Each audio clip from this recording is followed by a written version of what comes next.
Hey, how are you? I'm going to read Wild at Heart by John Eldridge.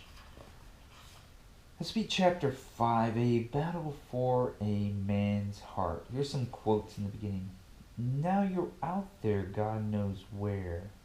You're one of the walking wounded. To give a man back his heart is the hardest mission on earth. Nothing worth having comes without some kind of fight, Bruce Cockburn. A few years ago now, my middle son Blaine made this big transition to first grade. That's a huge step for any child, leaving the comfort and safety of mom's side, spending all day at school, being among the big kids. But Blaine's very outgoing and winsome boy. He's a very outgoing and winsome boy, a born leader, and we knew he'd handle it swimmingly.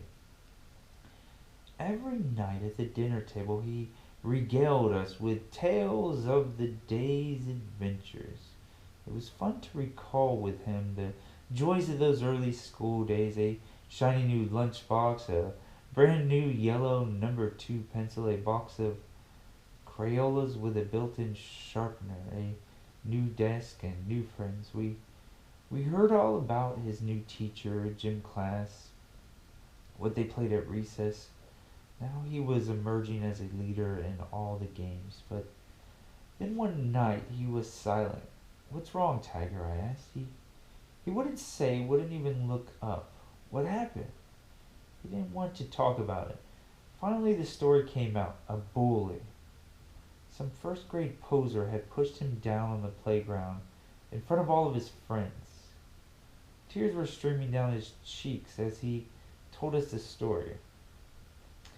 "Blaine, look at me." He raised his tearful eyes slowly, reluctantly. There was shame written all over his face. I want you to listen very closely to what I am about to say. The next time that the bully pushes you down, here is what I want you to do. Are you listening, Blaine? He nodded, with big wet eyes fixed on mine. "I want you to get up, and I want you to hit him as hard as you possibly can." A look of embarrassed delight came over Blaine's face. Then he smiled.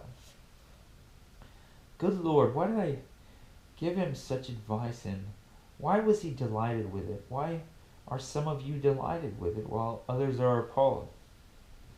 Yes, I know that Jesus told us to turn the other cheek, but we really misuse that verse. If you take one passage of Scripture and hold it up while ignoring all others, you will come to absurd conclusions. Paul said, "It is good for a man not to marry," 1 Corinthians 7:1. Well then, no man should marry. Jesus said, "If you want to be perfect, go sell your possessions and give to the poor," Matthew 19:21. Then why do you still have possessions? Do you see the foolishness of this? If Jesus intended to teach us never resist a bully, why does he also tell his disciples, "But now, if you have a purse, take it, and also a bag, and if you don't have a sword, sell your cloak and buy one"? Luke 22:36. Buy a sword. The disciples said, "See, Lord, here are 2 swords."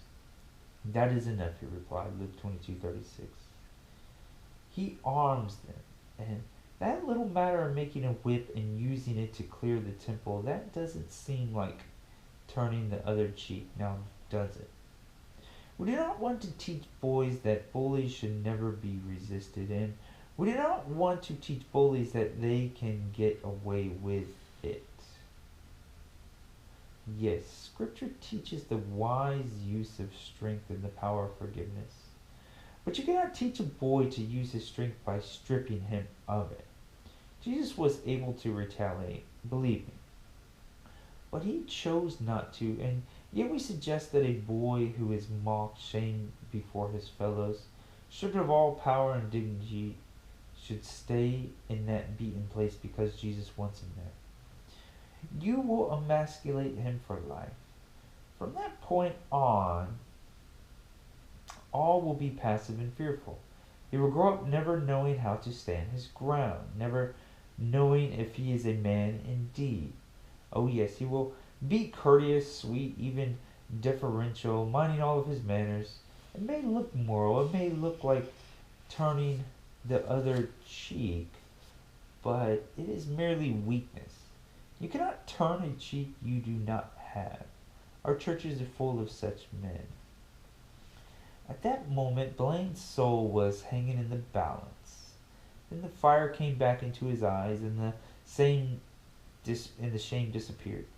Now I gave you that advice to Now I gave that advice to a boy I could trust, who was at the time in first grade.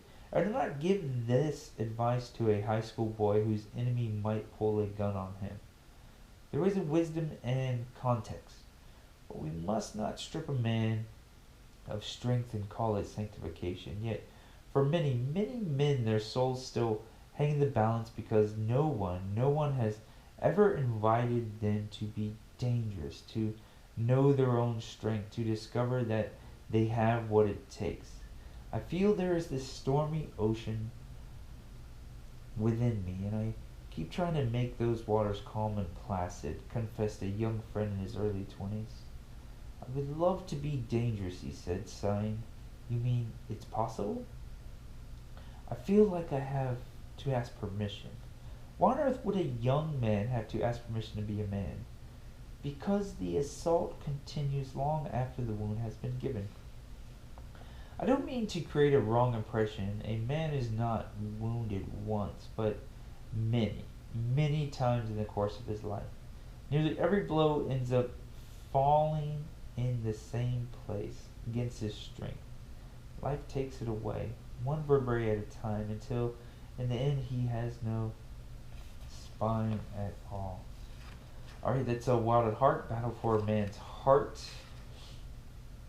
Page 80 to 82. See ya.